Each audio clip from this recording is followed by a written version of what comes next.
Halo, selamat berjumpa lagi di Mahanaim Q&A, Mahanaim Question and Answer.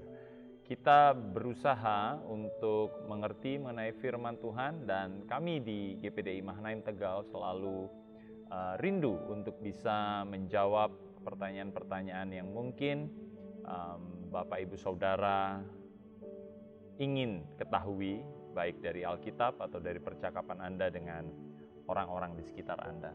Dan hari ini saya ingin membahas ada pertanyaan mengenai siapa sebenarnya yang menciptakan Allah dan dari mana datangnya Allah itu. Saya akan mulai dengan konsep mengenai Allah yang esa dan benar di dalam firman Tuhan. Dalam pengakuan iman Gereja Pantekosta di Indonesia, kita tahu GPDI Mahanaim Tegal itu adalah anggota atau bagian dari denominasi Gereja Pantekosta di Indonesia. Nah, ada pengakuan iman GPDI yang berbeda dari pengakuan iman yang mungkin Anda pernah dengar, misalnya pengakuan iman rasuli dan lain sebagainya. Pengakuan iman GPDI itu jumlahnya ada 17 poin. Dan poin yang kedua menyebutkan demikian. Kami percaya Allah yang Maha Esa dan kekal dalam wujud Trinitas, Bapa dan Putra dan Roh Kudus. Keesaan namanya, maksud saya keesaan namanya, yaitu Tuhan Yesus Kristus. Jadi kita percaya bahwa pernyataan ini diambil dari Alkitab. Ya, ini pernyataan yang Alkitabiah dan kemudian menjadi sesuatu yang dipercaya oleh setiap anggota gereja, khususnya di dalam denominasi Gereja Pantekosta di Indonesia. Nah, Bapak Ibu Saudara, kita belajar bahwa di dalam kekristenan ada istilah-istilah seperti anak Allah. Misalnya yang di dalam Lukas 3 ayat 38 dijelaskan bahwa itu adalah Yesus. Nah, kita percaya bahwa anak Allah itu adalah pengakuan iman dari gereja bahkan sejak zaman gereja mula-mula. Khususnya untuk membedakan antara pengikut Kristus yang sejati dengan pengikut aliran gnostisisme. Saya harus ulangi lagi. Gnostik ya atau gnosticism ya, atau Marcionism ya, Marcion. Nah, ini adalah orang-orang atau aliran-aliran yang berusaha menyesatkan gereja, ya, pengikut Kristus atau orang-orang Kristen dengan menyebutkan bahwa Yesus itu bukan anak Allah, ya, atau disebutkan oleh mereka bahwa Yesus itu bukan Allah bahkan. Ya.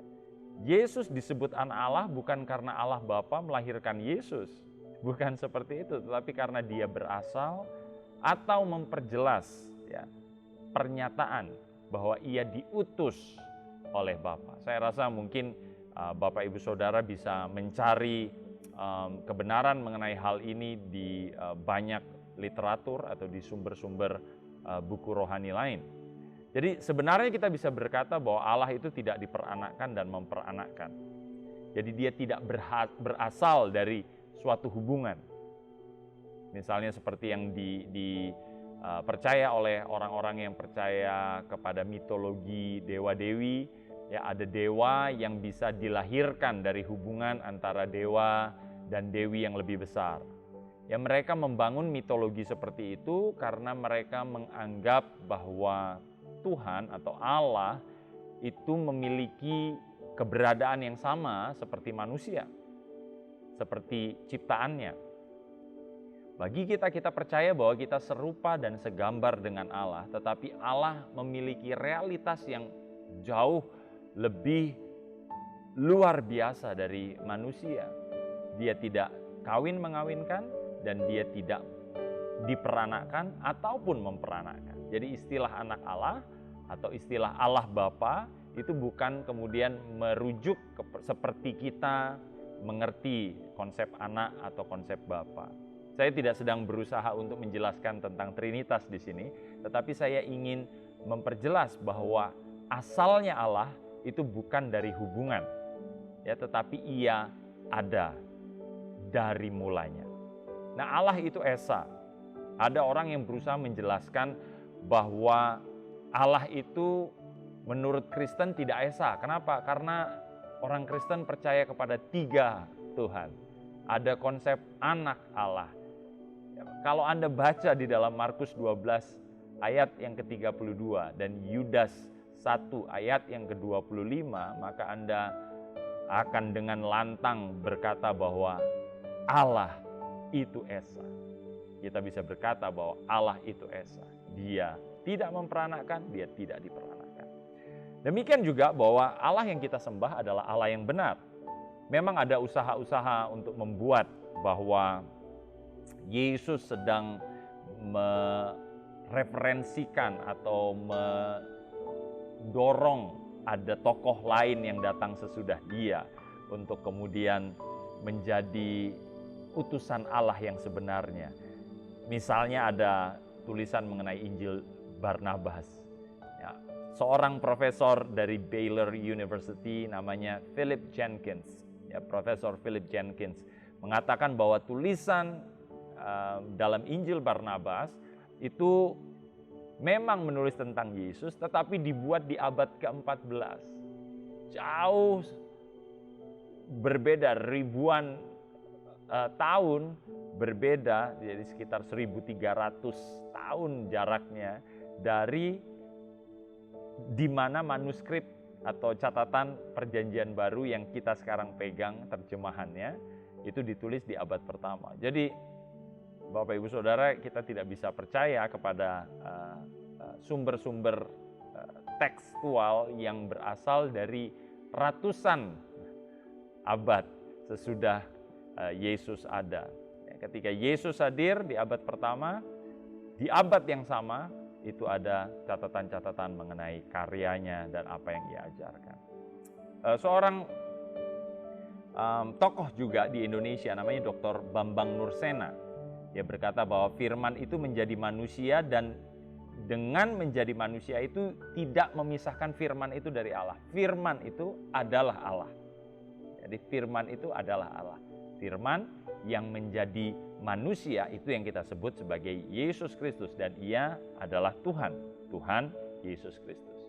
Kita percaya satu-satunya jalan menuju Allah melalui Yesus.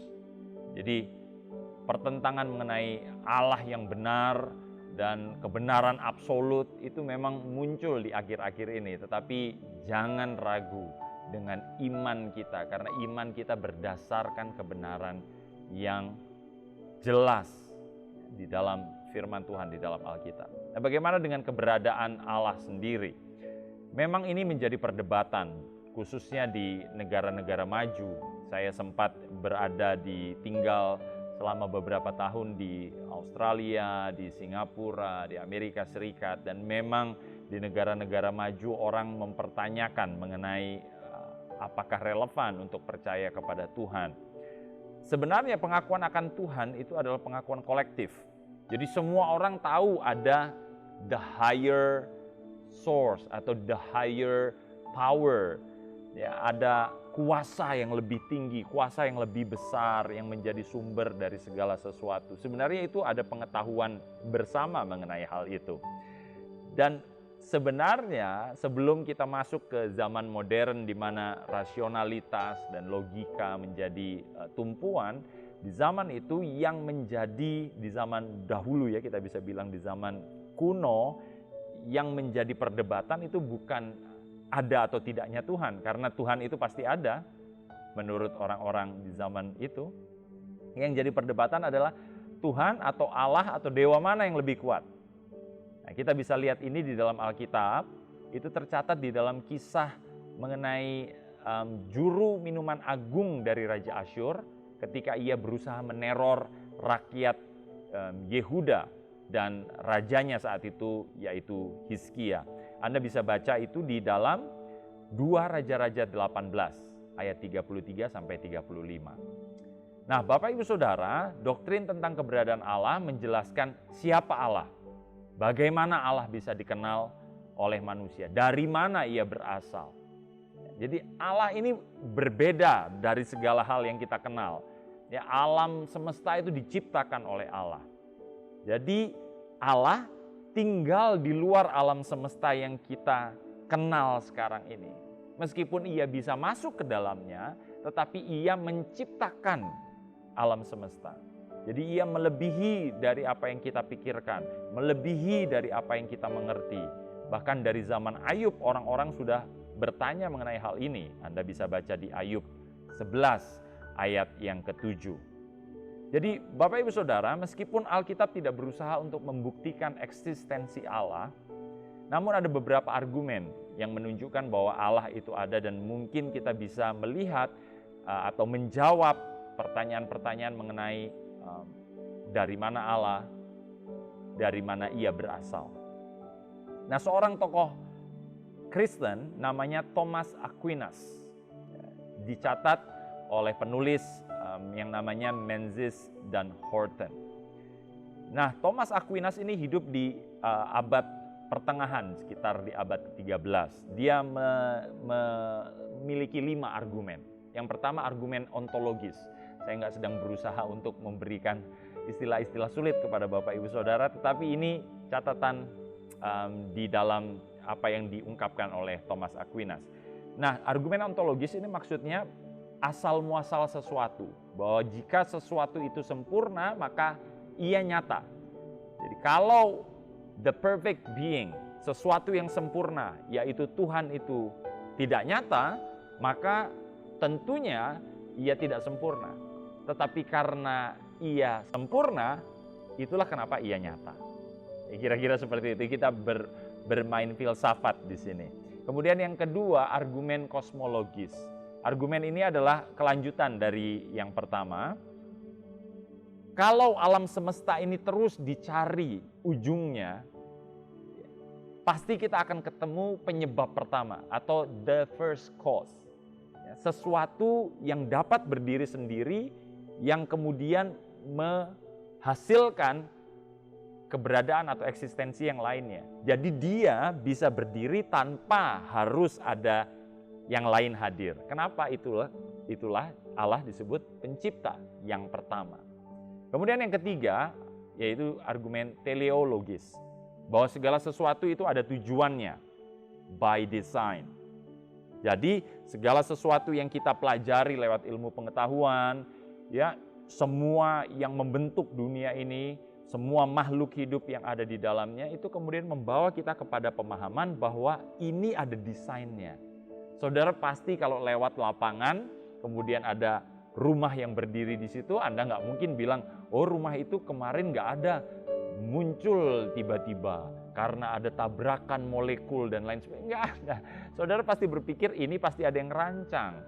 Rumah ini dirancang, dibuat dengan sengaja. Ya, itu argumen teleologis. Keempat, argumen moralitas. Bagaimana manusia bisa mengenal mengenai salah benar, ya. Itu kenapa? Karena ada yang memberi hukum di alam semesta ini.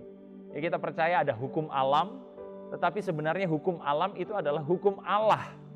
Karena Allah yang membuat segala sesuatu ini ada. Jadi manusia sadar betul akan keberadaan hukum ini. Cuma berbeda di setiap budaya bagaimana mereka mengenali Allah. Nah, itulah kenapa kita perlu mengenal Allah yang benar, yaitu di dalam Tuhan Yesus Kristus. Ada argumen estetis, ini yang kelima, argumen estetis. Bahwa keindahan ini yang dilihat, yang bisa dinikmati oleh manusia, ini pasti berasal dari sesuatu yang lebih besar. Dan manusia bisa mengapresiasi hal itu. Ya, sesuatu yang penuh keindahan, penuh dengan cinta dan kasih. Ya, jadi kelima argumen ini memang kalau berdiri masing-masing kelihatannya seperti lemah, tetapi kesatuan kelima argumen dari Thomas Aquinas ini menjelaskan keberadaan Allah yang sempurna. Semua itu ada di dalam Alkitab sebenarnya Bapak Ibu Saudara. Bahwa Allah itu sempurna, bahwa Allah itu sejak mulanya ada, bahwa karena dialah segala sesuatu ada, betapa Allah membuat dan menciptakan segala sesuatu dengan rancangan yang luar biasa detail. Dia menetapkan hukum-hukum di dalam hati manusia dan kita bisa menikmati segala sesuatu yang baik dan indah dari Dia. Semua ayat-ayatnya saya taruh di www.jeffminandar.com untuk referensi Bapak Ibu Saudara. Terima kasih sudah menyaksikan.